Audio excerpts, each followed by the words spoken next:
Hi viewers, మనం వచ్చేసి దురాస అనేటువంటి పాఠము గద్య భాగంలో కర్ణాటక గవర్నమెంట్ తెలుగు మీడియం చూస్తున్నాము. తెలుగు మంజరి క్రింది ఖాళీలను నింపండి. భైరవుడు వేట కోసం అడవికి బయలుదేరాడు.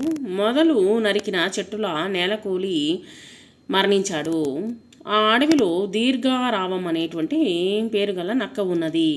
నాకు 3 నెలలకు సరిపడే గ్రాసము లభించింది. దురాశ దుఃఖానికి చేటు. క్రింది వాటిని జతపరచండి. దాని సంతోషము హద్దులు దాటింది. అతని పేరు భైరవుడు. దురాశ మరణానికి కూడా దారితీస్తుంది. అది గిలగిలా తన్నుకొని చచ్చిపోయింది. అడవిలో ఒక చోట అందమైన జింకను చూశాడు.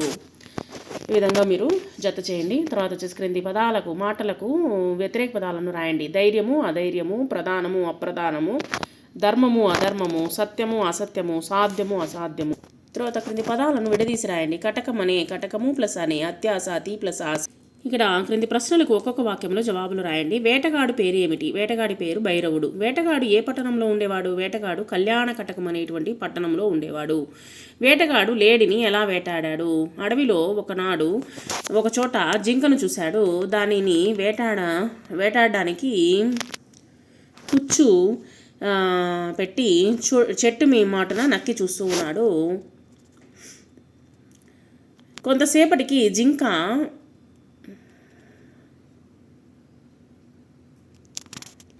మచ్చు పెట్టి చెట్టు చాటున నక్కి చూస్తూ ఉన్నాడు.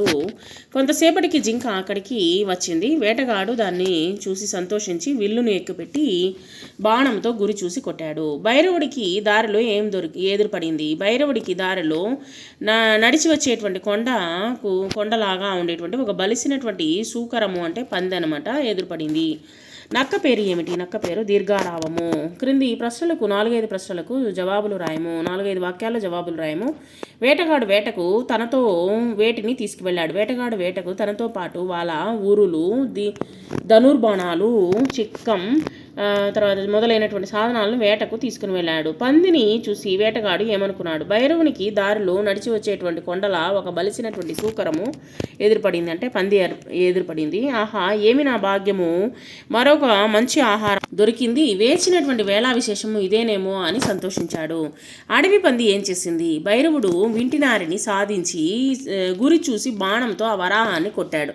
ఆ దెబ్బకు వరాహము తాళలేక అరుస్తూ వేగముగా ముందుకు దూకి భైరవుని గుండెలపైన కోరలతో పొడిచి గాయపరిచింది. వేటగాడు ఆ దెబ్బకు తట్టుకోలేక మరణించాడు.